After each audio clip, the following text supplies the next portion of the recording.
Crusaders. I'm Brooke, your host here on the Grit Crusade podcast, and I'm so glad that you're here with me today. Welcome or welcome back if you've been here before. This is a place where we get real in the trenches of life, relationships, and business. And sometimes I have a guest to interview, or sometimes, like days like today, it's just me and you, and we get to talk about things that are going on in my world, in the world around us, and ways that we can all just live better and be better humans. And so today, the last couple of weeks, if you've been following us, if not, you can always go back and listen to these episodes too. I did an episode called Built from Side Gig to Self-Employed. So how you're taking that small passion project self-employed. And then last week's episode, we interviewed my amazing executive assistant, Dia Bates. You guys got to hear a little bit about her hiring process. And so today we're going to talk about the mistakes I have made in building my team. So originally, if this is your first episode to listen, I'm an entrepreneur. I started teaching cheerleading lessons at the end of 2013 out of my garage after I had been teaching lessons in other people's garages and living rooms and front yards. And I saved up $250 to buy one little red mat. And I started teaching lessons out of my garage. And now we've grown from that $250 to $9 million in revenue in our companies. And we have about 60 to 65 employees, kind of depending on the time of year. We're in the kid business, doing youth recreation, gymnastics, cheerleading, ninja, all of those things. I have a childcare facility, and then also have a co-working space and event venue in downtown in our local hometown in Arkansas. So that kind of gives you a really speedy version of how I got from my garage to now having a team. And of that team, we have a leadership team and then we have an executive team. And they are amazing and they are phenomenal. And they have wonderful work ethics. But I made some screw ups along the way.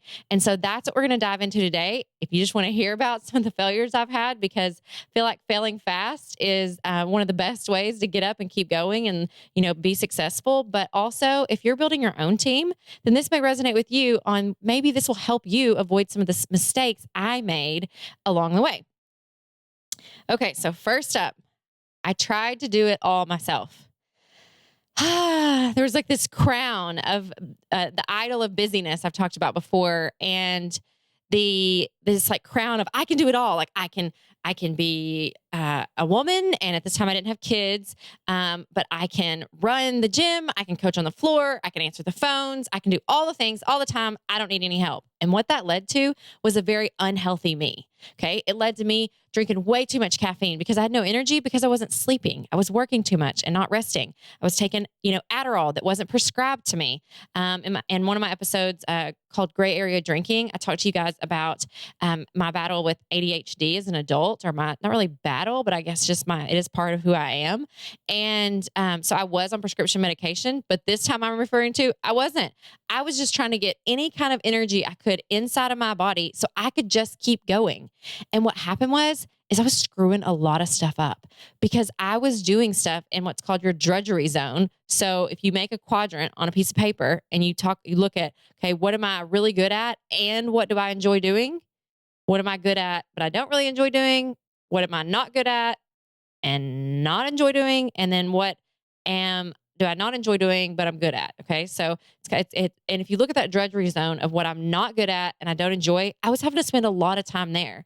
And so I finally made the decision to hire some help. Actually, I think Lisa Weeks, she's one of our vice presidents and the co-founder of our nonprofit together. She came to me and leaned over my front desk and said, I don't know you and you don't know me, but you need my help. And I'm like, tell me more, because I was such a disaster. My mental health was a mess. I would be in crying fits all the time. When little things would happen that wouldn't go right in the business, it's like I would just explode. And sometimes that was directed at people. Sometimes it was just me, but I did not have it together. I promise you. Some days I still don't have it together, but more times than not, I do. But when I was spread so thin, people would say to me, you can't pour from an empty cup. You got to take care of yourself first. Yeah. I hear you. But that's real. Like that's actually true. Like I was not nourishing myself enough, wasn't eating near enough. I was really underweight. Like it was a chronic issue. And hiring Lisa and realizing that I could offload stuff onto people. And I still wasn't good at doing that in the beginning. I remember one day, my husband, Justin, we weren't married at the time. We had convinced him to come back from corporate America and work with us full time. And I remember one time them telling me like, oh my God, who is supposed to be doing what? Because it just feels like we're all doing this, because I just needed so much help, but I didn't have the tools and the skills to even figure out what it was I needed help with. And so the real crux is I was trying to do too much. And there's a balance of figuring out, okay, what can I afford, and not putting yourself in a bankruptcy, right? But at the same time, like even in your personal life, like, do you need to hire a cleaning lady? Like, do you need to hire a part-time assistant to work 10 hours a week to help you get errands run and returns and doctor's appointments books in your calendar? It's not always for people that are entrepreneurs and have big businesses, but like, are you spreading yourself too thin, just taking care of your own household? And sometimes when you hire that help in, and in my case, always, all the good people I've hired, I've never thought I could afford. They free up so much capacity in you, in your life, that you're able to figure out the compensation and the money and all that stuff works itself out. And so that's the like biggest mistake I ever made in building my team, is trying to do it all myself. Okay. All right. Secondly, I took on people as projects, right? I know. I hate even admitting this, because it sounds like that I was like saying like, you're not good enough. And I think internally I was saying like people, what they were wasn't good enough. And that, who am I to tell people what they should be doing? But I spent all this time and energy like trying to psychoanalyze people. You know, I have a psychology minor, which is like just enough to like actually make you think that you know what you're talking about. And so it was like I was trying to figure out, well, why are the way they are? And why would they do this? And why aren't they doing this? And why aren't they listening and following instructions and processes and getting their job done and all of this? And like I was going to be some grand therapist. Like, I am not a therapist. Work is not therapy. Okay. That is not my role. My role is to provide opportunities, provide training, give people all the tools they can for them to be successful, not for me to be successful for them. That's not my job. Nobody can do it for you. But I had to learn that the hard way. And people don't want to be fixed. Let's start there. And if they do actually listen to you while you're trying to fix them, it's often only temporary, right? We all know that. Like whether you've had a family member or a friend struggle with addiction or battling, weight loss, or it's an internal thing that you have to decide to take that new knowledge or new tools and turn them into something. It can't just be, oh my gosh, I want you to change because I want you to, or your kid wants you to. It's a decision you have to make for yourself. And so if you are the one that someone's pouring into, take it, run with it. Like that opportunity, some people are just literally sitting at home dreaming for that somebody would take a chance on them.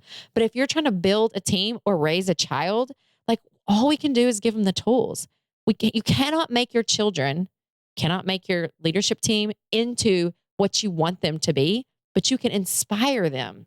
Okay. Your job is not to motivate, but to inspire. And I think I learned that. I know I learned that at Jeff Metzger's Small Business Boot Camp in Cincinnati, Ohio. It is, and I'll talk about something else Jeff taught me in a minute too, is I learned he's been in business for over 40 years. They have this amazing facility that Jen and Meg run, and they are just two incredible women who have now come into this organization that was built by Jeff, and learning that we can't motivate people long-term to get stuff done. Yeah, we can't. And so taking people on as projects, trying to fix them or change them, it doesn't work. You can inspire them. You can give them, what do they say? Lead a horse to water, but you can't make them drink. So first one is taking on too much. I took on way too much myself and tried to do it all. The second thing is the huge mistake I made was trying to take people on as projects. And the third one, I had a vision again, I hate even admitting these things. Like they sound like I was like an evil person, but I had a vision in my head of what people should be. Like I would interview somebody, we would hire them, and I would start to see potential in them. And then like, I'm sitting there thinking, well, you know what they should be? They could be running the company one day. They could be a department leader. They could be, and what if they don't want that? Like everybody doesn't want to be a CEO. Everyone doesn't even want to be middle management or leadership. Some people just want to do a really great job for a company that cares about them and go home. And learning to accept that the idea I had in my head of what people should be or how they should progress in their, leadership journey wasn't up to me. Like in our lifetime, as entrepreneurs or business leaders, you may run across one future CEO. It's not everybody. And if we're lucky, you are leading your organization, which this is I learned from Jeff, in a manner to promote from within. So that when you do have holes, when there are opportunities for leadership growth and development for people, you've got people ready to do that. But we can't try to turn every single person into what we should, or what they should become. Because again, just like the one before, taking people on as projects and I was so emotionally involved in that. Like I was so emotionally tied to the decisions and the good or bad that they were making. And you can't give other people control of your mental health like that. Their decisions to do or not do cannot affect the way I feel at night with my family.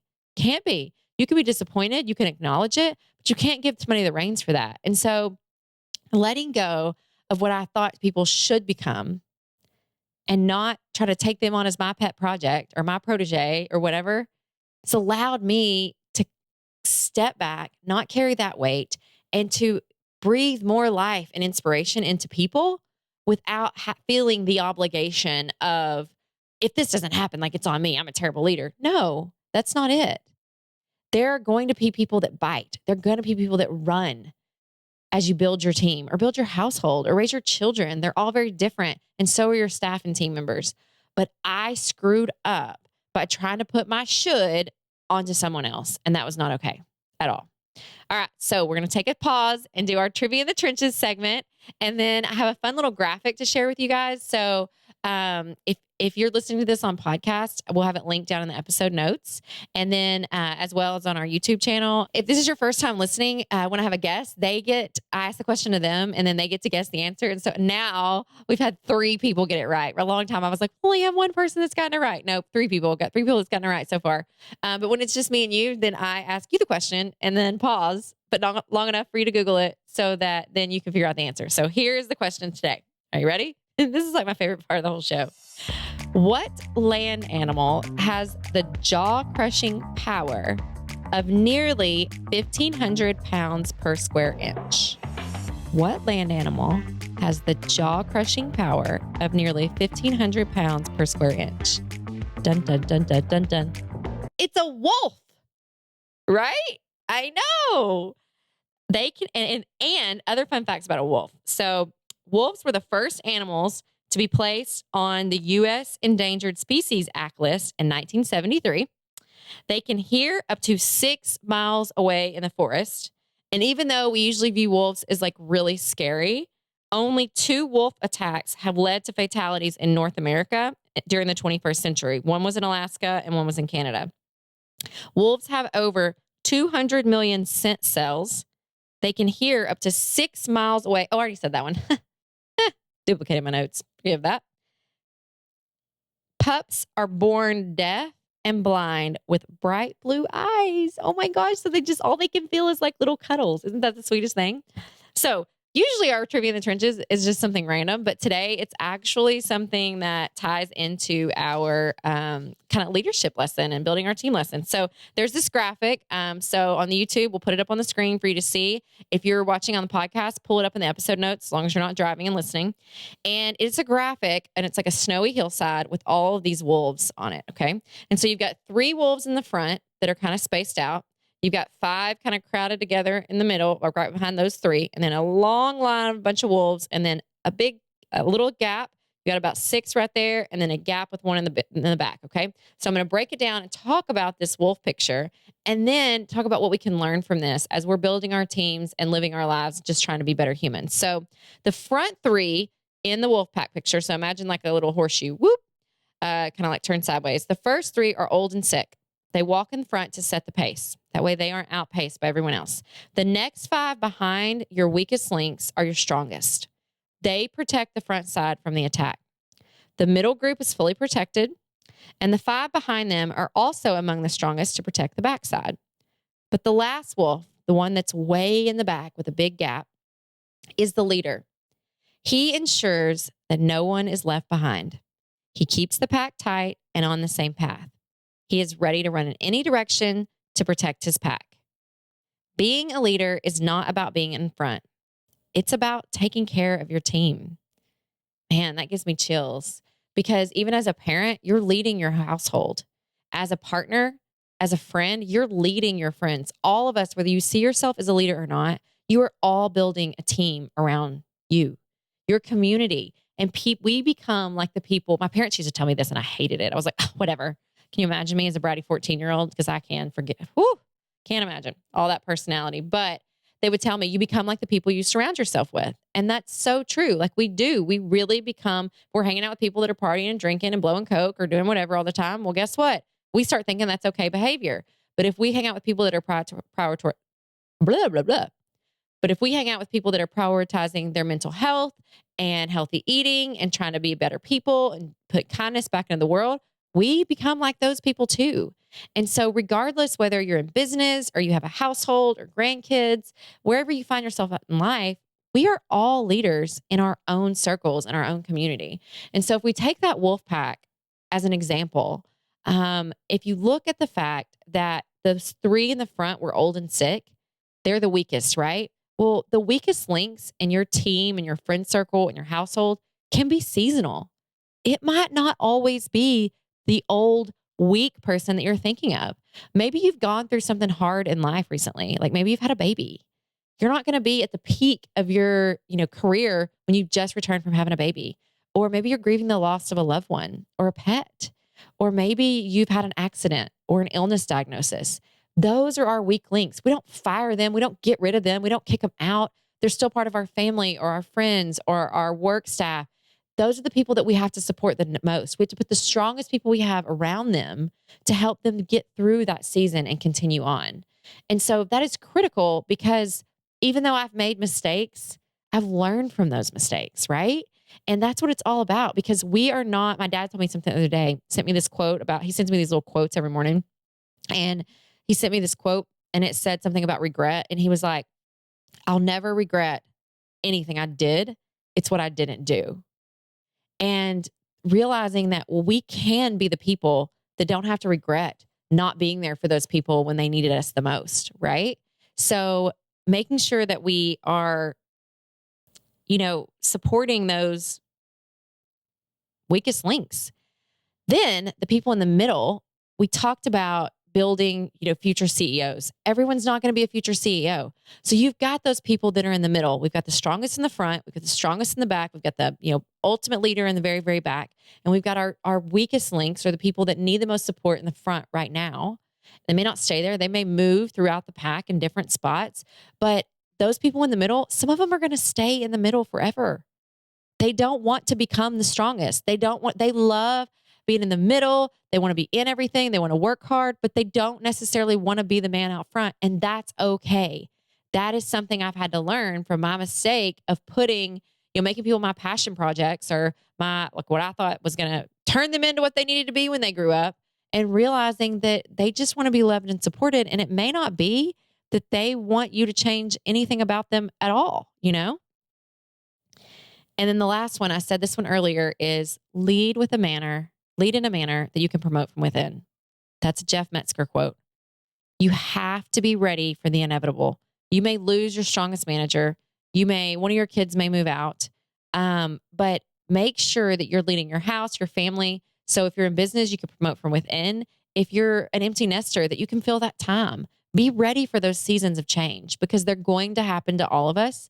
There's going to be opportunities for us to move and do new things and take new jobs and buy new houses, but we have to mentally prepare ourselves for the change that's coming because change is inevitable, right? It's right there with death and taxes. It's going to happen, but what are we doing internally to prepare ourselves and the ones around us? It's going to make all the difference in how we are able to react, how we are able to find opportunity, and how we're able to shift our mindset in those transition times that could otherwise be very difficult. Until next time. You've been listening to the Grit Crusade podcast with Brooke. Our theme song is Thunder City by Lunar Ray, licensed through Soundstripe. This podcast was produced by Luminate Media Group. Thank you for listening, and we will see you on the next episode.